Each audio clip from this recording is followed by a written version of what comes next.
All right, ladies and gents, it's me, T. Smith. I'm back again, and today we're making a brisket. So before we get started on making this brisket, before we even get started on trimming the brisket, we got to introduce you to some tools that you may need as you get ready to make your own perfect brisket. All right, ladies and gentlemen, here's some of the things I recommend. Okay, besides having the brisket itself, you're going to need a really good knife. A good knife to that's a good sharp knife to trim your brisket with. The sharper your knife, the easier it will be to get through the hard decal fat and some of the silver skin and things like that. It'll be easier to trim it. And so having a good sharp knife is important. If you don't have a really good sharp knife, I recommend one of these knife sharpeners. This just happens to be a Kangshan knife sharpener that I got for Christmas. I got a couple of these, and so I'm really thankful about that. And all it requires is just running a knife across the knife sharpener. Certain number of times, of course, you got to set your dial setting for what type of knife you have. It's all the instructions. But after you get done sharpening it up, you'll have a nice sharp knife that you can cut with. And so a sharp knife is particularly important.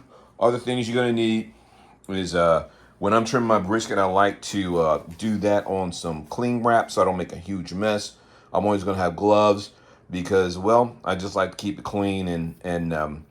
So when I'm applying the rub or applying the mustard or whatever it may be, and also keeping it clean, I'll have some gloves, some paper towels to clean up and dry with. I have some Reynolds wrap because I'm going to complete the second stage of this brisket in a full boat. And then the last thing I'm going to do is I'm going to wrap it in some butcher paper when I let it rest. I have some mustard that's going to be the adhesive, and I got this great, delicious Thunderling Longhorn beef rub. This is the stuff that I like to use. And so use your favorite rub, but these are some basic things you're going to need. This is at least the minimum, besides a wonderful smoker. And I'll show you that next. Right, so today what we have is the Pitballs Pro Series vertical smoker. This thing is wonderful. I love it. It's got a great big old hopper on the backside over here. And we've got some good competition pellets in there, about 60 pounds worth. And so you can put a lot of pellets in this thing. Of course, we got Old Faithful, my tailgater, Pit Boss. That's also a pellet smoker. Got another grill over to the side. But today and tonight, we're going to be using this, the Pitballs vertical smoker. And so I'll show you what it looks like on the inside, just so you can get a good look at it. And so it's pretty big, and it's been used quite a bit since I got it. I haven't even had it a month, but it's been a really, really useful thing. And do I recommend it? Yes, I do. It's not a commercial, but I do recommend it. This thing is almost a set it and forget it. It's got some probes in there. It's got wireless attached to it. And Pitballs has a great app that can let you monitor your smoker.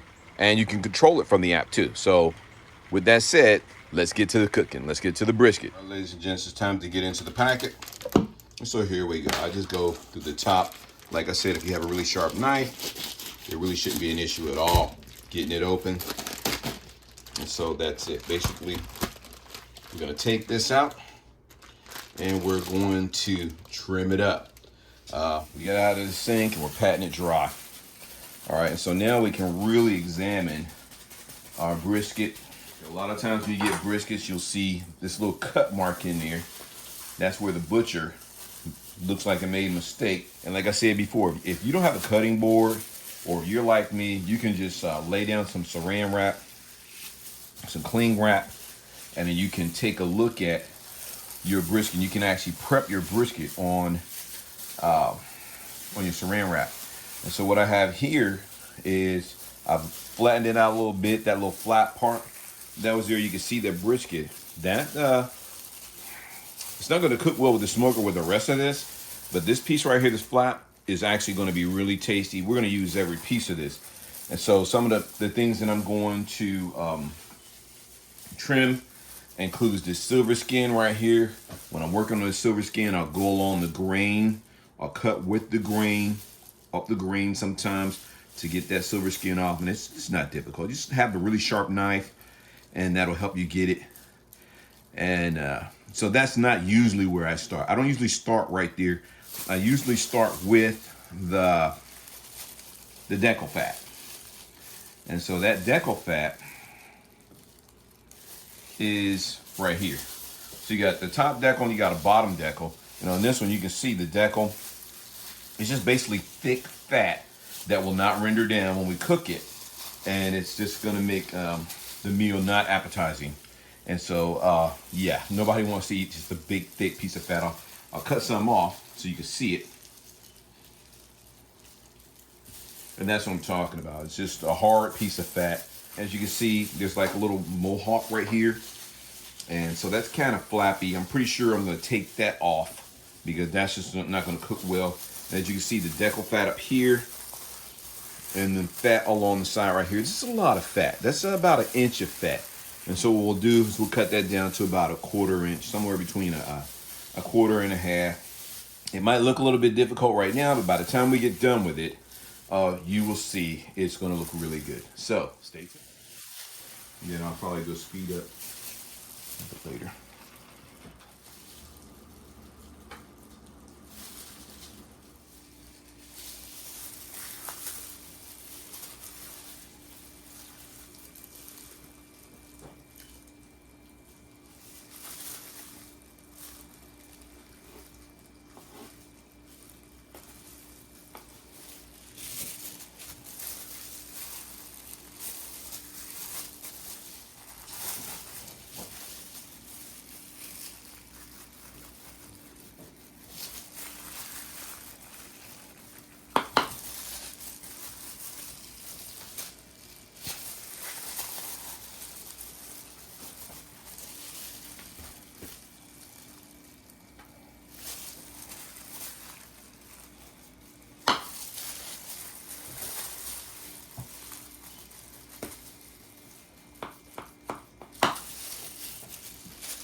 There it is. As you're preparing to cook your brisket, you may want to consider separating the meaty part of your trimmings from the particularly fatty part of your trimmings so that you can render down the very fatty portion and make yourself some beef tallow. But with the meaty portion, you can actually season that and throw that in the smoker while the brisket is smoking also. It'll take less time for this to get done, and you can take that on, you can do stuff with that, and that'll actually be quite tasty. So don't throw that away. And it's time to go ahead and put our rub on our brisket. So I'm gonna put an adhesive agent on here, which is basically some mustard, and I'm gonna go on with that Thunderlane Longhorn beef rub. And so I'll get a little adhesive agent on this entire brisket, just covering the entire outside. We make sure it's a nice heavy coating on there on all sides. And we're gonna do this brisket fat cap up, because we want that fat cap to get nice and crusty. And by the way I'm gonna store this for this rub to get in there into the meat is I'm actually going to wrap it in a saran wrap that I already have it laid on. And I'll wrap this thing up real nice like. And when the grill is fired up and it's at temp, I'll go ahead and I'll take this out of the fridge and just slide it right on there. And so there it is right there, ladies and gents. We have our brisket, our meat trimmings, and our fat trimmings. And so these will go on with the brisket, and those will be rendered down either in a pot. Ladies and gents, it's me, T. Smith, and our brisket has been resting for about 2 hours with that rub on it. And we even got our trimmings that have been resting for about 2 hours with that rub on it. And so both of those are going into the Pit Boss Vertical Pro Series smoker. And so the smoker is warming up right now. We're gonna set the temperature at 220 degrees, and we're gonna let this heat overnight. Let's see what time it is. It's almost 8 p.m. We're gonna let this heat for somewhere around 8 to 10 hours. And all right, ladies and gents, what we have here is the whole brisket on the smoker. And notice I have a fat cap up because I want that fat cap to get a nice crispy fat cap on the top.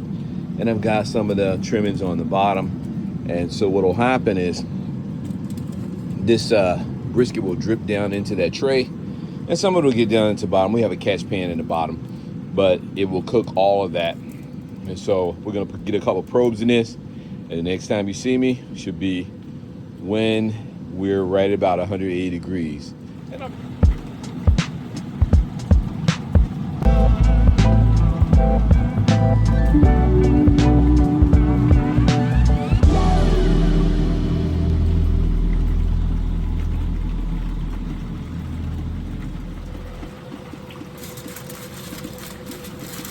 all right, it's about 6 a.m. in the morning, and it's time to wrap our brisket.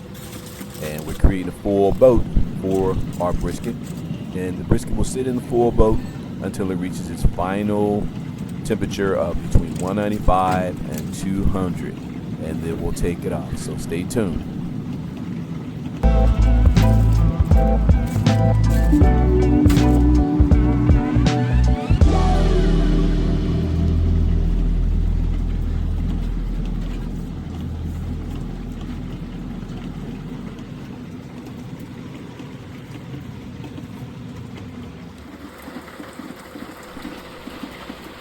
It's a rainy day, but she's off of the smoker, and she's reached that temperature. Looks like about 200 degrees now. And so it's probing really soft. This is going to be a great brisket.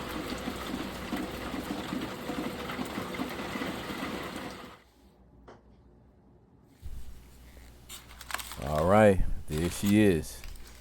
All done and off of the smoker.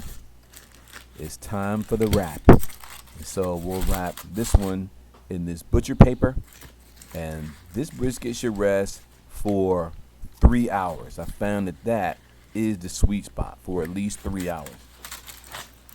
Here we go.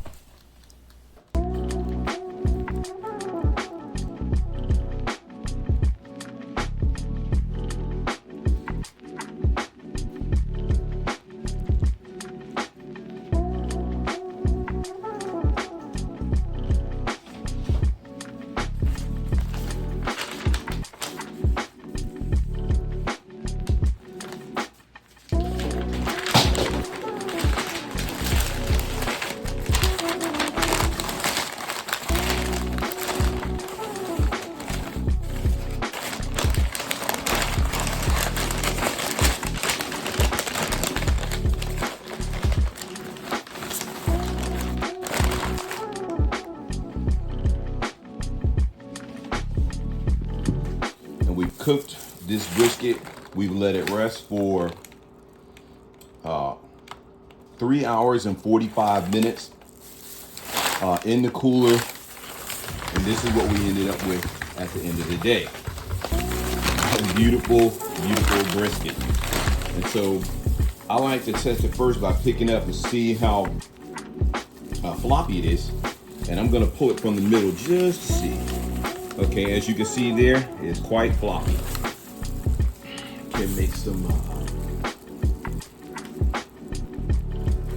there it is, came right off. Okay, so what we got here is our point. Right here, we're gonna sit that to the side. Get it over there, yeah, there it is. And we're gonna cut our slices. So our first slice, you can see the smoke ring there. And, oh, it's falling apart. There you go, right there. There she blows, right there. That's what you end up with. A bunch of nice slices, some burnt ends, some shreddings right there. We let nothing go to waste. We shredded up this trimmings of the brisket. And guess what? You can put that on your nachos or anything you like. And so, until the next time, to the next video, please make sure you like and subscribe.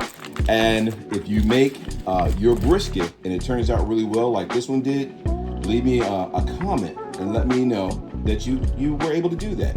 And so until then, all I can say is take care of yourself, be nice to yourself, and I'll see you in the next video.